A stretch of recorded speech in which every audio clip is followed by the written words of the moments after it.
coração. Amém, amém, amém. Glória a Deus. Obrigado, irmãs, poder sentar. Quem crê que 3 orações acabaram de dar entrada no céu agora? Eita Deus. Acabaram de dar entrada e serão respondidas. Amém? Não sei se quem está em casa sentiu, mas nós aqui sentimos muito fortemente a presença do Senhor, né? Essa é uma vantagem do culto presencial.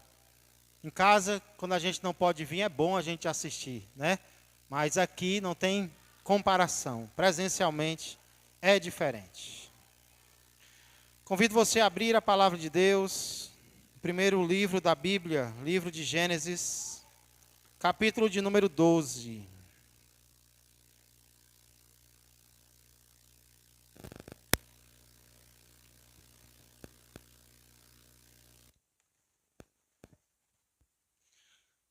Livro de Gênesis, capítulo de número 12. Não é difícil de achar, né? Primeiro livro das Escrituras Sagradas. Se alguém pedisse para você resumir o chamado de Deus em uma palavra, que palavra seria essa? Se alguém pedisse para você resumir o chamado de Deus em uma palavra, que palavra você usaria para resumir o chamado do Senhor? Talvez alguns usariam a palavra difícil. Chamado de Deus é difícil. Talvez outros usariam a palavra pesado. Eita, que o chamado de Deus pesa. Né? Talvez outros usariam sacrificial. Nós temos que fazer sacrifícios no chamado do Senhor. E de fato, irmãos, em certo sentido, tudo isso é verdade. O chamado de Deus não é fácil. O chamado de Deus, às vezes, não é maneiro. E muitas vezes envolve sacrifícios. Envolve dizer não a nós mesmos. Porque não adianta, irmãos, não adianta. Eu tenho visto algumas pessoas fazerem isso. Não adianta enfeitar demais, né? Não adianta maquiar, não adianta florear algo que o próprio Jesus disse, que é um caminho estreito, que é uma porta apertada. Se o próprio Jesus diz que o caminho é estreito, eu não posso dizer que não é, senão eu vou estar fazendo propaganda enganosa, né? Então, se o próprio Jesus falou que o chamado é muitas vezes difícil, não adianta a gente maquiar, florear, né, enfeitar, porque é. Mas será que é só isso, igreja? Será que o chamado de Deus ele só tem o lado pesado? Será que ele só tem o lado de dizer não a nós mesmos? Será que só tem o lado do sacrifício? Ou será que também tem recompensa? Será que também tem galardão? Como é que nós podemos entender o chamado do Senhor nas nossas vidas? Porque se o chamado do Senhor é só coisa ruim, é só coisa difícil, quem abre mão do chamado está certo. Quem desiste do chamado está correto.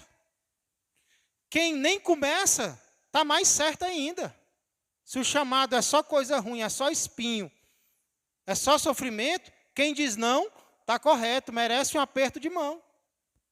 Mas se o chamado de Deus, além de dificuldades, também envolve recompensas, galardões, então, quem desiste está errado. Né? Quem não aceita está errado. E tem que passar a aceitar o chamado do Senhor nas suas vidas. Para responder essa questão, eu creio que esse texto aqui ele vai nos ajudar grandemente. Ele vai nos mostrar a verdade. Pastor, em quais versículos nós iremos meditar hoje? Hoje nós vamos meditar em Gênesis, capítulo de número 12, versos 2 e 3. Apenas esses 2 versículos, eu não quero me demorar muito. Versos esses que vêm depois de quê, igreja? Eles vêm depois de uma ordem difícil que Deus dá a Abrão. Que ordem é essa? Sai da tua terra, da tua parentela, da casa dos teus pais, para uma terra que eu ainda vou te mostrar. Essa é uma ordem fácil ou difícil, igreja? Se quem disser que é fácil, está enganado. Porque é uma ordem difícil que Deus deu ao seu servo Abraão. Sair da sua parentela, da sua terra, da casa do seu pai, para ir para uma terra que Deus ainda ia mostrar, não era fácil. Porém, agora nós temos os versos 2 e 3. E esses versos, eles não são mais ordens. Eles são promessas. Promessas de recompensa de Deus. E não são poucas. Na verdade, se você somar, nos versos 2 e 3, nós temos pelo menos 7. 7 promessas do Senhor. Isso é interessante, porque 7 na Bíblia, muitas vezes, não sempre, mas muitas vezes, o número 7 na Bíblia simboliza o quê? O número 7 na Bíblia, muitas vezes, simboliza perfeição, inteireza. E assim é o plano de Deus para mim e para você. O plano de Deus para mim e para você é um plano perfeito, é um plano completo. Então aqui nós temos 7 promessas do Senhor. Nós vamos ler os versos 2 e 3, depois eu vou fazer mais uma oração, e nós vamos discorrer rapidamente sobre essas 7 promessas e no final aprender algo com elas, ok? Vamos ler então Gênesis 12, 2 e 3. De ti farei uma grande nação, e te abençoarei, e te engrandecerei o nome, sê tu uma bênção. Obrigado, irmã Raimunda. Abençoarei os que te abençoarem, e amaldiçoarei os que te amaldiçoarem. E finalmente, em ti serão benditas todas as famílias da terra. Pai amado e Pai querido, mais uma vez, Senhor, nós queremos entrar em tua presença, já agradecendo, Senhor, pelos louvores, já agradecendo, Senhor, pelas orações, e agora, pela leitura da tua palavra, Senhor, a qual nós cremos, que através dela o Senhor ainda fala conosco nos dias de hoje. Por isso nós pedimos, Pai, a tua misericórdia, a tua graça, a ação, a iluminação do teu Espírito Santo em nossas vidas, para que possamos, Senhor, primeiramente entender o que esses versos estão nos ensinando, e não apenas entender, mas decidir, Senhor, colocá-los em prática nas nossas vidas. Nós pedimos isso e já agradecemos, em nome de Jesus Cristo, amém e amém. Glória a Deus.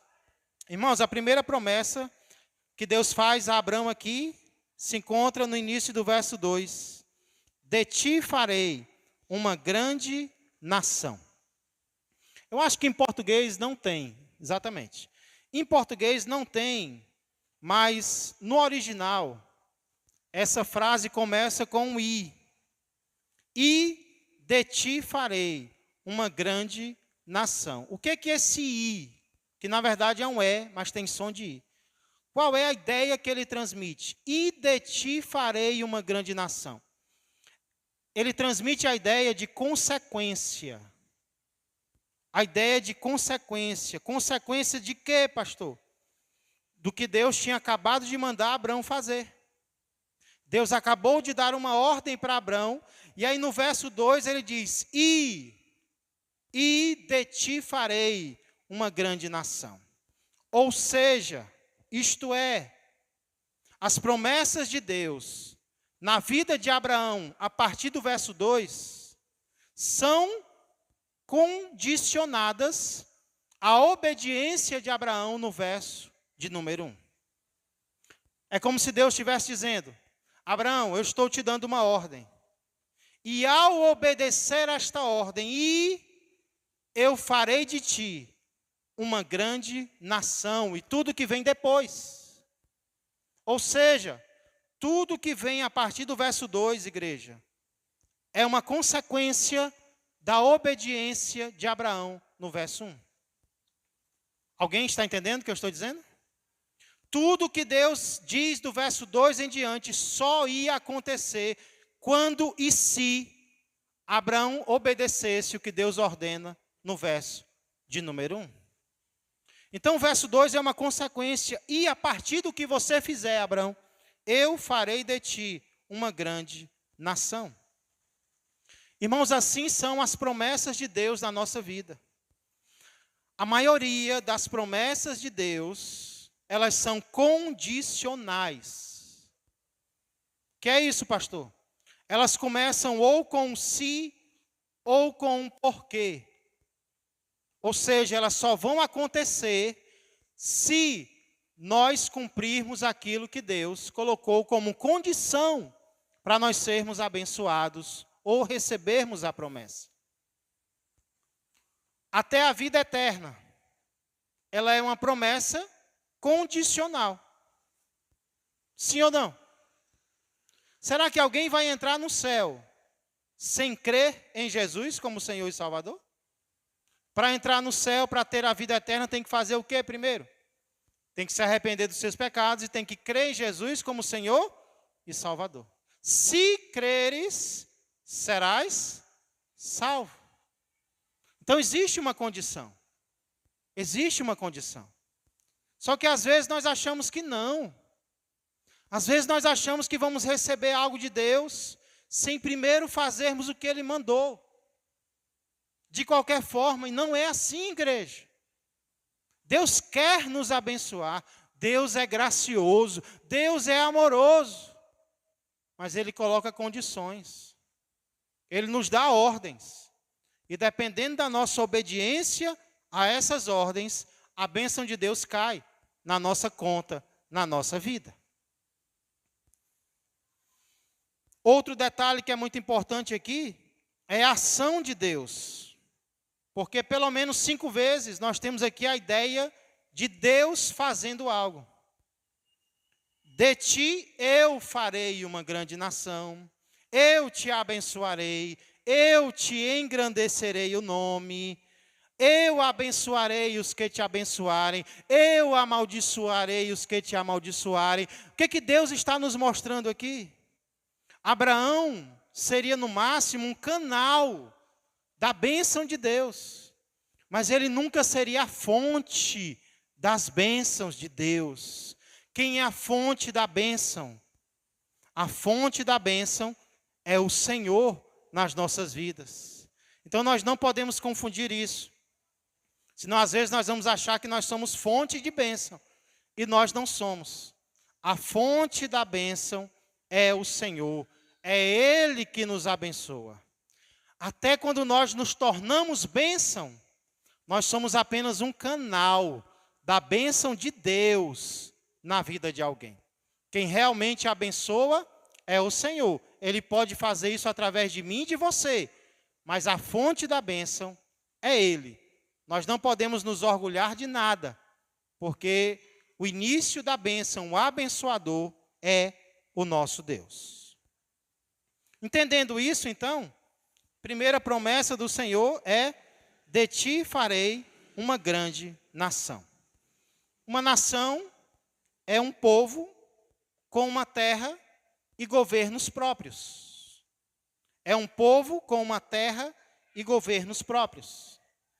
E o que é interessante é que Deus promete isso para um homem que já era idoso nessa época, casado com uma mulher estéril. Aí Deus diz: de ti eu farei uma grande nação. Que coisa aparentemente sem sentido, né, igreja? Deus faz cada promessa, mas isso se cumpriu ou não se cumpriu? A gente vê o cumprimento dessa promessa de Deus na vida de Abraão, tanto através de Ismael, que foi o filho que ele teve com a escrava, como também principalmente através de Jacó, do qual veio a nação de Israel. E a nação de Israel começou pequena, começou com a família e se tornou uma nação grandiosa, cumprindo assim a promessa que Deus fez a Abraão. Inclusive lá em Deuteronômio, eu vou abrir em alguns textos para ver o cumprimento dessas promessas. Se você quiser, você abre comigo, se não, você apenas escuta. Deuteronômio capítulo 26, verso de número 5. Quando o povo entrasse na terra de Canaã, eles deveriam dizer algo, trazer algo ao Senhor, a presença do Senhor ao templo, e lá eles deveriam dizer algo em relação ao que Deus fez na vida deles. Olha no verso de número 5. Deuteronômio 26 e 5 diz assim: Então testificarás perante o Senhor teu Deus e dirás, isso já na terra prometida, Arameu, prestes a perecer, foi meu pai, e desceu para o Egito, e ali viveu como estrangeiro, com pouca gente. Agora olha o final do versículo. E ali veio a ser, o que, igreja? Nação grande, forte e numerosa. Pouca gente, Deus transforma em uma nação organizada, grande, forte e poderosa. Deus cumpriu ou não cumpriu sua promessa? De ti, de você, Abraão, um idoso, casado com a mulher estéril, se você me obedecer, se você cumprir a minha ordem, eu farei de você uma grande nação. Irmãos, e olha onde é que Deus cumpre essa promessa. Deus cumpre essa promessa em Canaã? Não, porque aqui diz que eles desceram para o Egito. No Egito, Deus cumpriu a promessa. Ei, sabe o que é que isso me ensina? Deus vai cumprir as suas promessas de maneiras e em locais que nós nem esperamos. Deus torna um povo uma nação forte. É lá no Egito, é quando eles descem para o Egito, é lá, no meio da dor, no meio do sofrimento, que Deus opera, que Deus transforma, que Deus multiplica o seu povo. Não é em Canaã, é no Egito, é onde o homem não esperava, é onde Deus age, para que o homem saiba que não é ele, é Deus através dele. É lá no Egito que o povo se transforma grande, porque o verso diz: Arameu, prestes a perecer, foi meu pai e desceu para o Egito, e ali viveu como estrangeiro, com pouca gente, na dificuldade. E ali, lá no Egito, veio a ser nação grande, forte e numerosa. Aí quando eles se tornaram grandes, fortes e numerosos, Deus os tirou de lá. Deus colocou na incubadora. E aí, quando o povo estava preparado, Deus tirou de lá para mostrar para o mundo: olha o que eu fiz. Com pouca gente, eu transformo, eu opero, eu faço milagre, onde eu quiser e como eu quiser, para que a glória seja dele e não minha e não tua.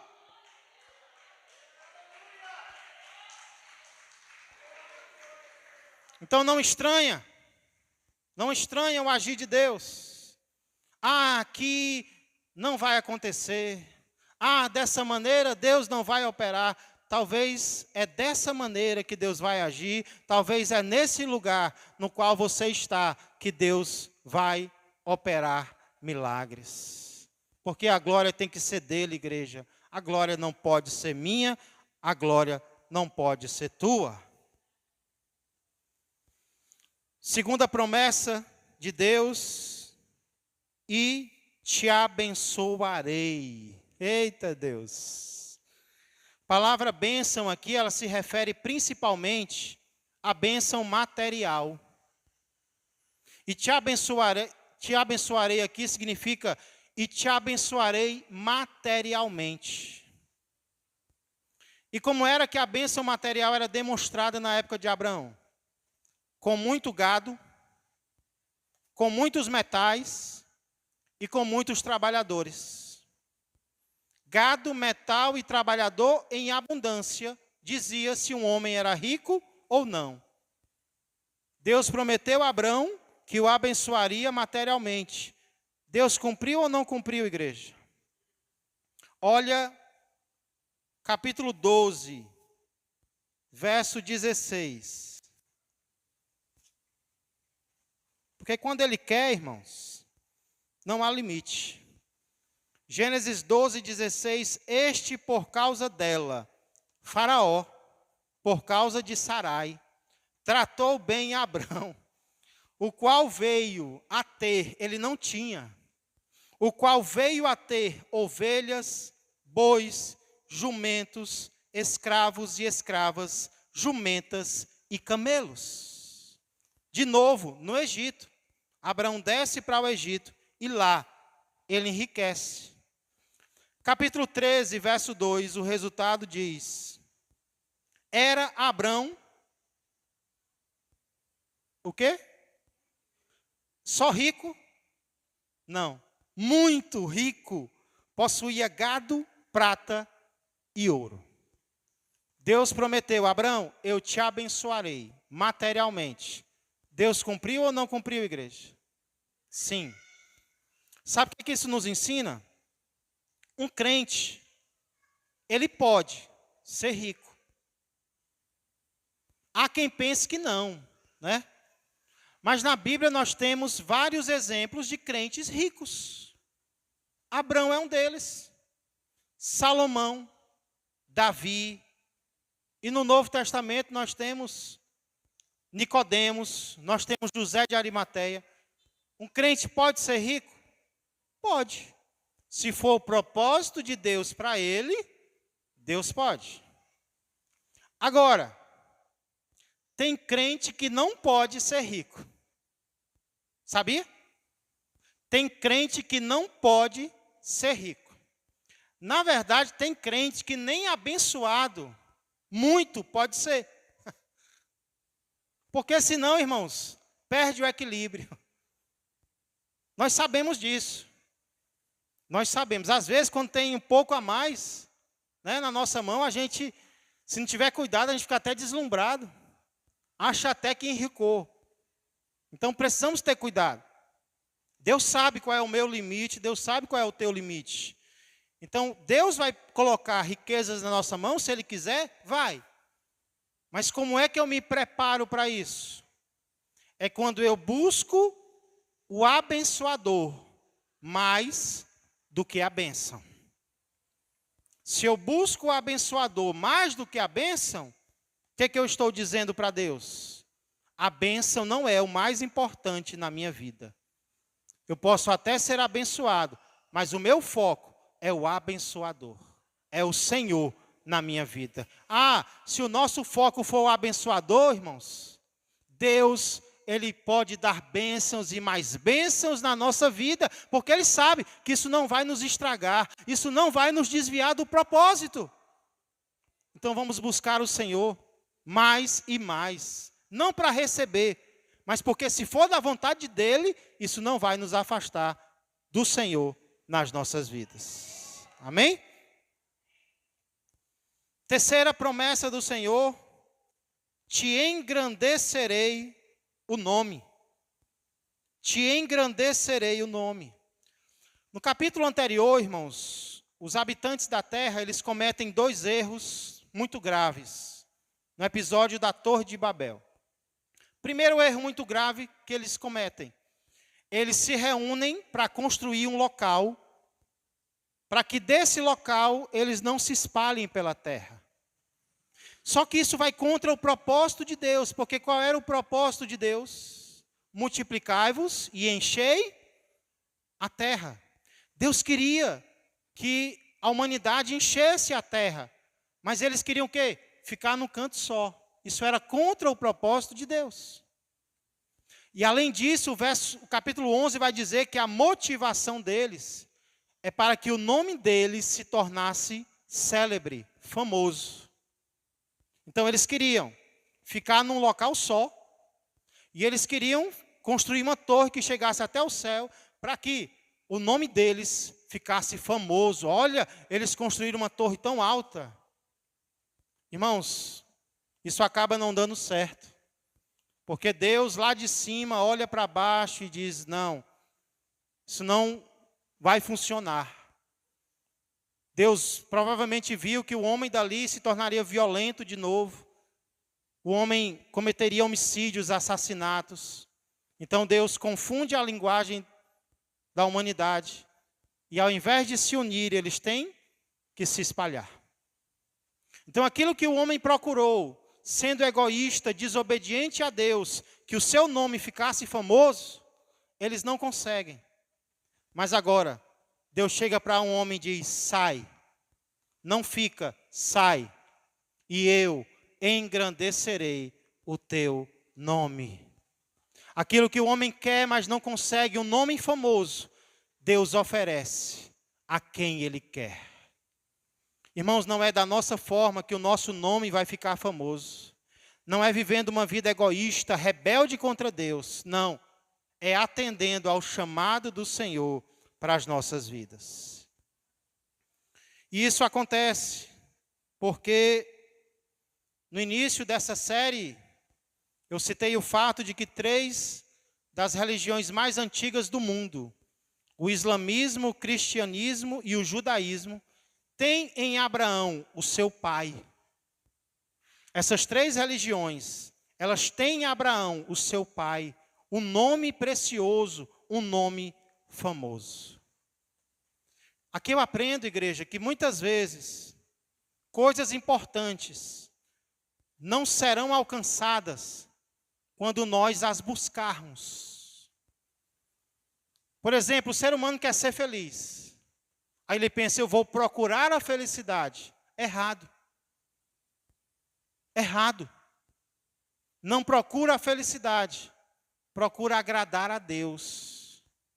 Porque quando a gente agrada a Deus, Deus nos faz felizes.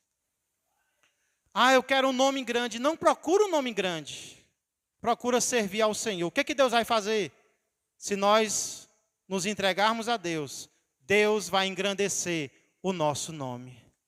Não é quando nós procuramos, é quando nós buscamos a Deus e Deus supre as nossas necessidades. Buscai, pois, em primeiro lugar o seu reino e a sua justiça. O que vai acontecer com as outras coisas? Elas serão acrescentadas. Agora, se eu procurar as outras coisas em primeiro lugar, eu vou perder tudo. Eu tenho que procurar o Senhor, colocar o Senhor em primeiro lugar na minha vida, e Ele vai acrescentar aquilo que eu preciso para sobreviver aqui na terra.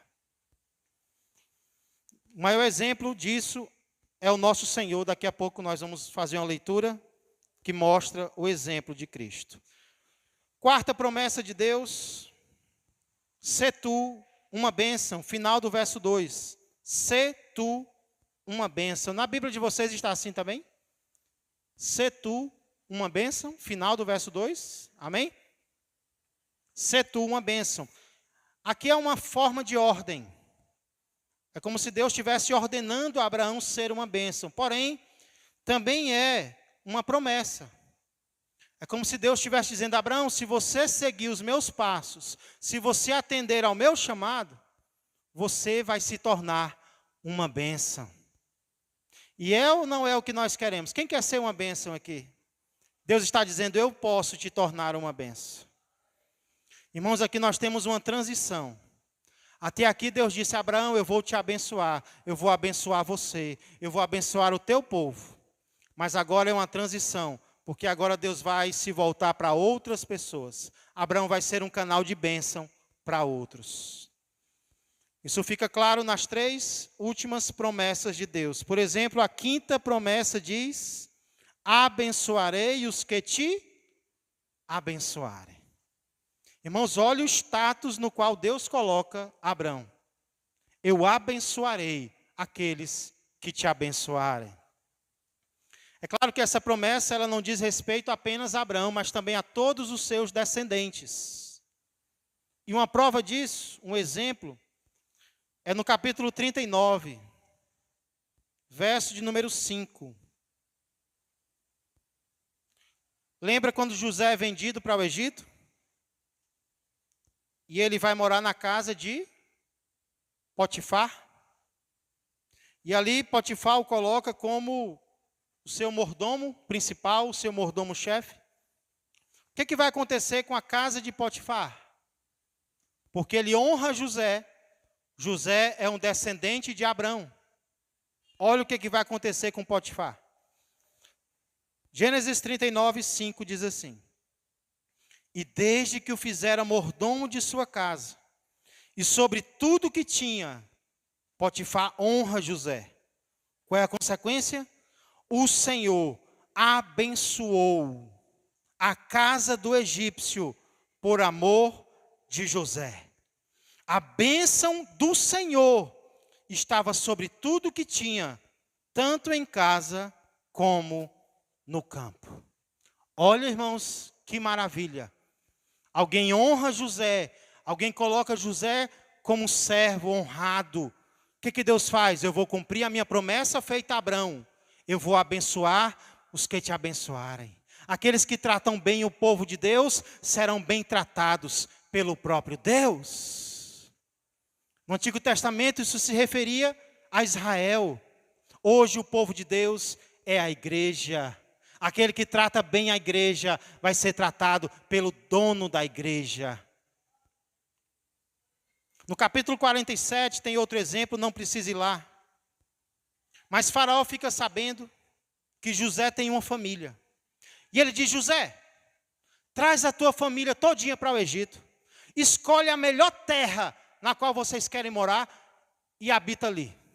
Faraó trata bem a família de José, o pai de José, Jacó. Irmãos, os versos seguintes vão dizer que José compra para Faraó o Egito inteiro.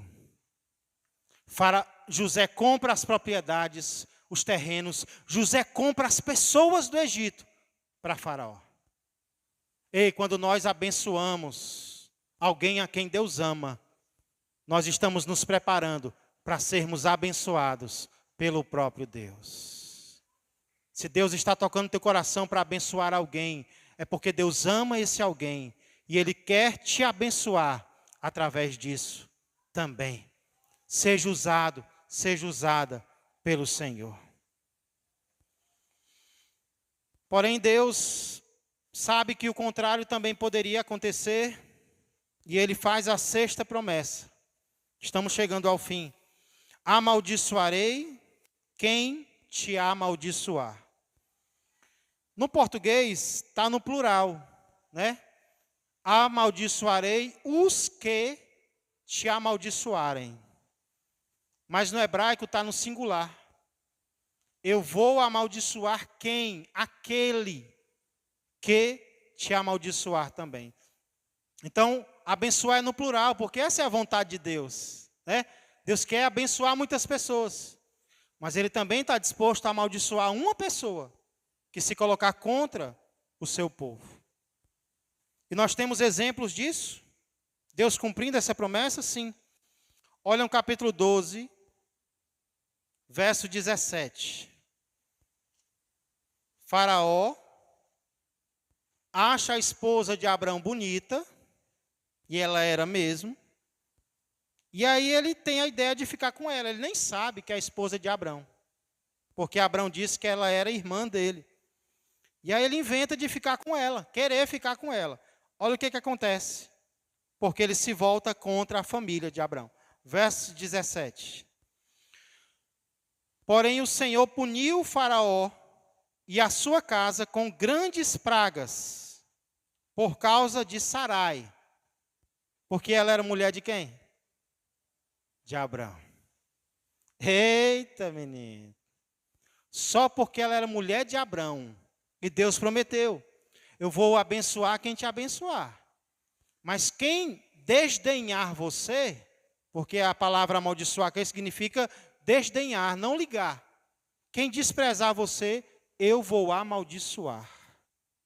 Deus castiga Faraó, porque ele maltrata, faz mal a Abrão.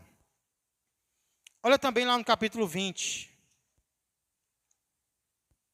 versos 17 e 18. Aqui é Abimeleque, outra autoridade daquela época.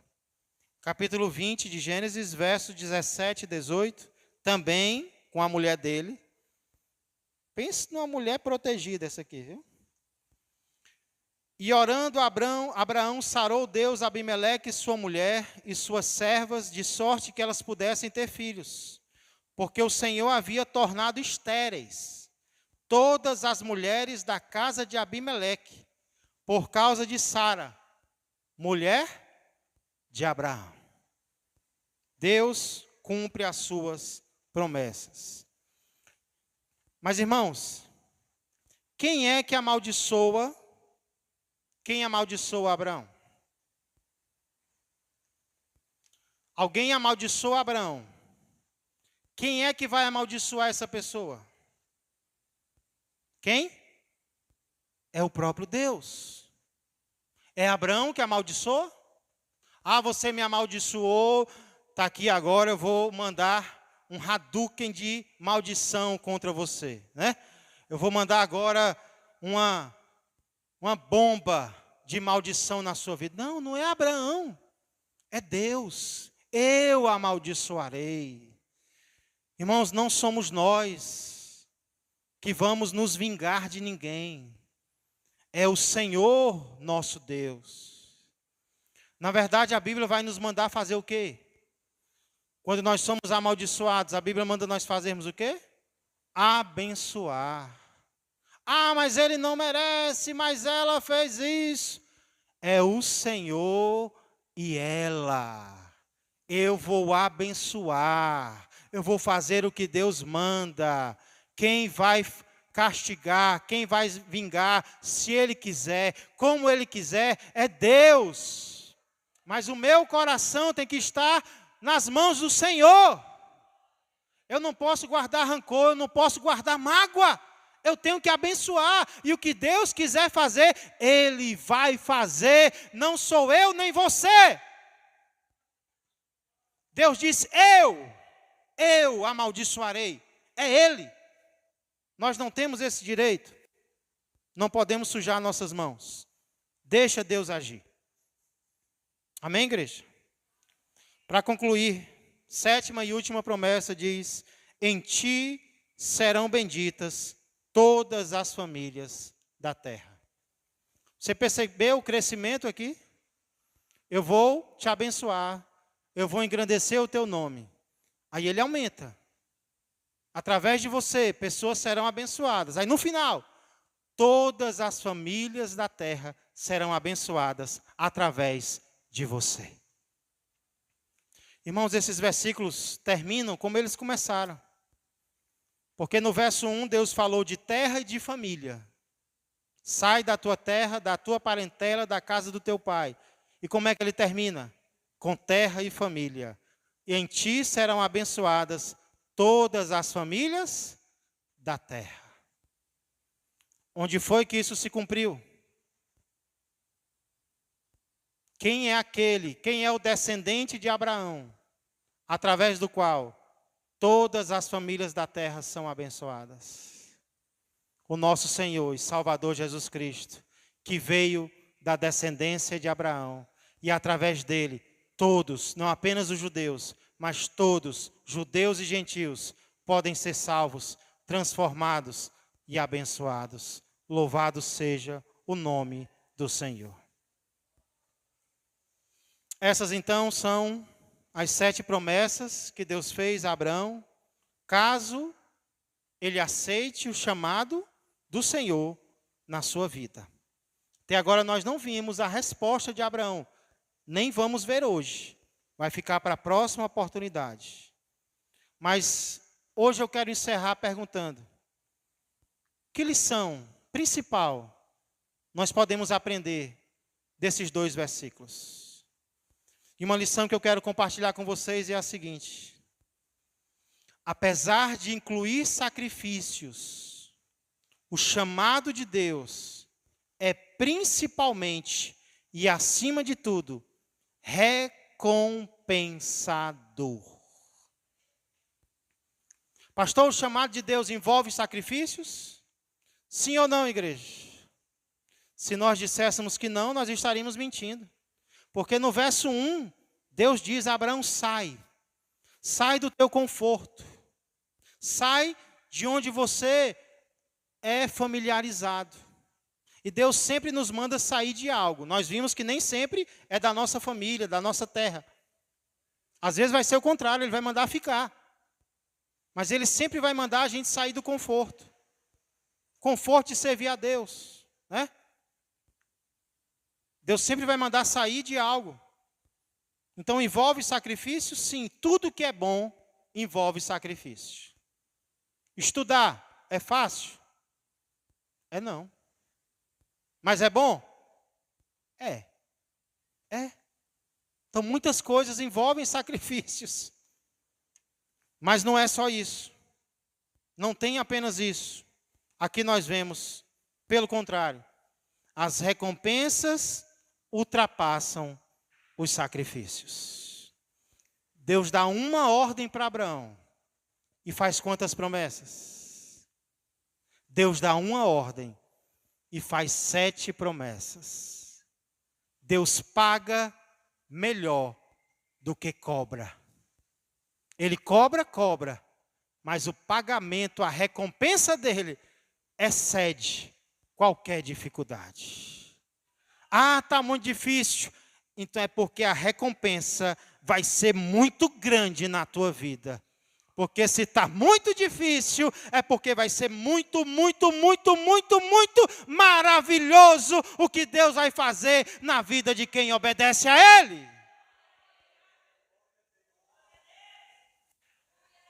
Quer ver um texto no Novo Testamento que confirma isso? Mateus capítulo 19. Rapidinho comigo, Mateus 19. Versos 27 a 29.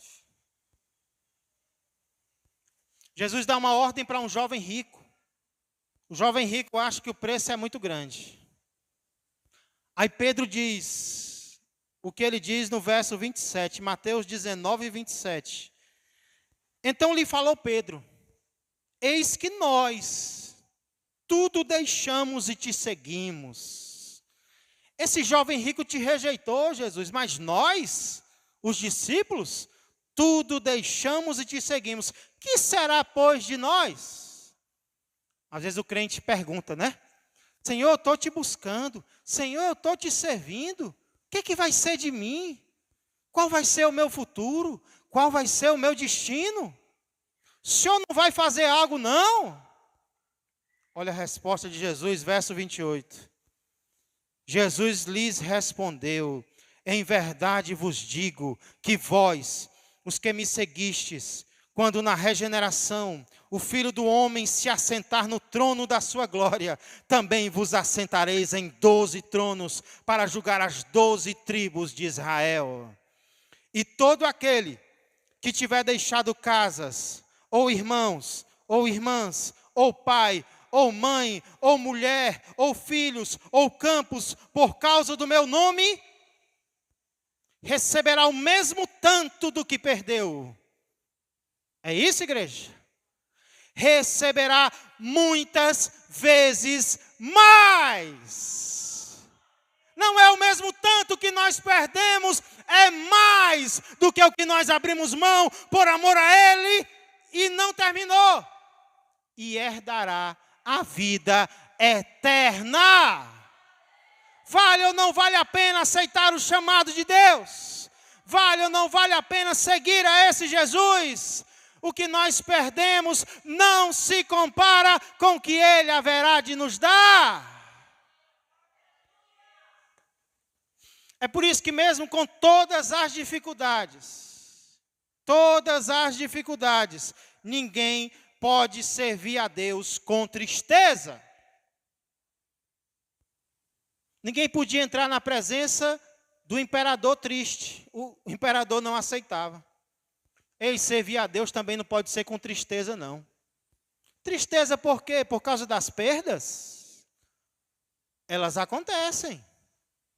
Às vezes são necessárias.